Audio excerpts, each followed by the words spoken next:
What's up everybody, Unrested, back again with another JFAQ, and today I've got kind of a little bit of a different JFAQ than usual. I had a viewer write to me that they had recently applied to the JET program, that is the Japanese Exchange Teaching Program? No, that's not right. The Japanese English Teaching Program. That's probably the right abbreviation. Actually, I don't know. I've never actually done JET myself.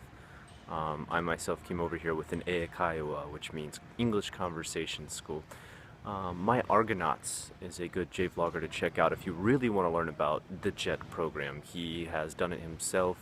I think he did it for either 3 to 5 years. I think he did whatever the maximum amount you can do JET program for, because you are actually cut off at a certain point. They feel like you've lived in Japan too long to give anybody an international experience, which is kind of an interesting play on the government's part. Nonetheless, unfortunately for this viewer, they were turned down for the position, and it's not because they weren't qualified. The reason being so is because tons of people apply for the JET program each year. If you apply for the JET program in your area where there is a Japanese embassy, you will be going up against literally thousands of applicants. And usually they're going to choose a very specific type of person that they want. And you're up against quite a bit of a competition. So if you do not get into the JET program, I always say, do not give up. Ganbatte. Continue on in your search and journey to come to Japan. That being said, that viewer then wrote to me that they wish I would do a JFAQ concerning the top 5 reasons why it is fun, exciting, and thrilling to teach in Japan, which I will respond with, starting with number 5. Number 5, I would say, first off, culture. You get to learn quite a bit about the culture of Japan by actually teaching at a for real school in Japan. Now, please realize I am concerning the idea of teaching at a Japanese high school, junior high school, or elementary school. Of course, Eikaiwa, which is English Conversation School, is a corporate job and very different. The JET program only concerns the high school, junior high school, or elementary school jobs, hence I am covering that with this top 5 countdown.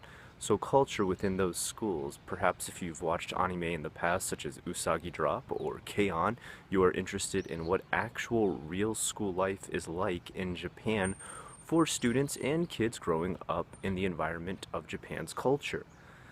Teaching at a Japanese school is great for that. Next is language. Number 4, language. You will learn the Japanese language so much quicker if you are actually teaching at a Japanese school, even more so than if you teach at an international kindergarten or in Eikaiwa like I did. This is because even the English teachers tend not to be able to speak English. None of the students usually speak English. It is very rare that you will find a fluent English speaker at one of these schools. Henceforth, you better use all the Japanese you have studied upon coming to Japan. If you have gone to college and majored in Japanese, very smart move, because you are about to use all the tools you were given in school. You will progress quite quickly because you will be learning via immersion. You will find that the students will almost always 100% of the time try to speak to you in Japanese using what little borrow words, by borrow words I mean katakana words, that they can when you don't understand them, but nonetheless you will be forced to respond in Japanese or they probably won't understand you. Perfect way to learn the language very quick. Moving on from there, I would say it's a good way to be able to reflect on your own country, or in another way, look at your own country from the eyes of a foreign one. Number 3, that's what I'm talking about. You will be able to finally get a view of what people think of your country that are not native to your country. And this is very important. It's something we don't really think about too much when we are living in our own country. What are people's actual views? How do they actually see our countries? What do they imagine? Because a lot of times things are imagined, and yes, I hear many gaijin write to me about what they imagine about Japan. I myself also had my own misconceptions, thinking Japan would be a country where everyone was very high-tech, knew how to use the latest in computers, and found that to be completely untrue. People have a large gray generation. That means a large generation of older people here who don't tend to even have the slightest idea how to even turn a computer on, let alone use one. Even though some of the best computer parts come from Japan, Japan is not the most technically adept nation. Therefore, that was a misconception I had. What misconceptions may they have about your country, or what great things do they love about your country? It's a great way to see that and find that out through the eyes of a foreign country. Moving on from there, number 2, exploration. It is a great opportunity to finally explore Japan. And this is because a lot of the times these schools that you're going to teach at are going to be in the middle of nowhere. They're not going to be the places that you've seen over and over again in documentaries and videos. Tokyo and possibly Osaka. You're going to be on the outskirts of these areas. You're going to be in the countryside sometimes of these areas. You're going to be in the areas of Japan no video ever shows you about, even my videos. You're going to finally get to explore what real Japan is like. Because remember, Tokyo is almost the only exaggerated part of Japan. A lot of these movies that you see are sometimes not even shot in Japan, but rather Southern California. Most of the Fast and Furious was shot in Southern California. Most of the supposed Japanese people in that movie were actually South Korean. Now you'll finally get to see the real thing and explore the real thing. And that being said, that leads me to number 1. You will get to see true Japan. And I want to talk about this being true Japan in all its different facets. You will get to see what the language is really like, because it's very different from every study book you will ever read, unless you've taken a very intense class within Japan with books from Japan. The classes will be very intense.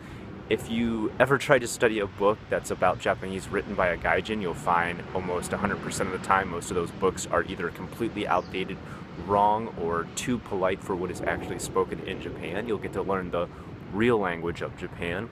You'll get to learn the real dialects of Japan. The fact that there is Kanto dialect, Kansai-ben, different dialects for different prefectures of Japan. Heck, there is even parts of Japan where entire words are traded out. For example, Okinawa has a lot of its own specific and esoteric words.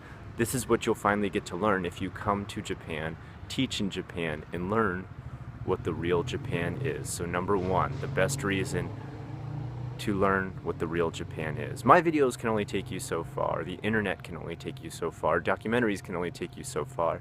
Getting here and actually tasting the food, meeting the culture, speaking the language will show you what true Japan really is. And that's why I say do not give up if you do not get into the JET program. Do not give up even if you don't get into the program of your choice.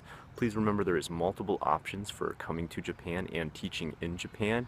And if you actually come on a tourist visa or a work visa, a working holiday visa I should say, to Japan, try your options out then. Try applying to jobs when you come here and visit. Try applying via your own resume, going to interviews. Don't just make it a trip of luxury. Try to start your own life here if that's truly your plan to live in Japan. That being said, those are the top 5 reasons why it is a great thing to teach in Japan. Of course, there are negative sides too. Maybe one day I'll do that one. Until now, don't give up. Keep trying. Shoot for that journey ahead of you. I am Scott, Unrested. Until next time, please like, comment, and subscribe.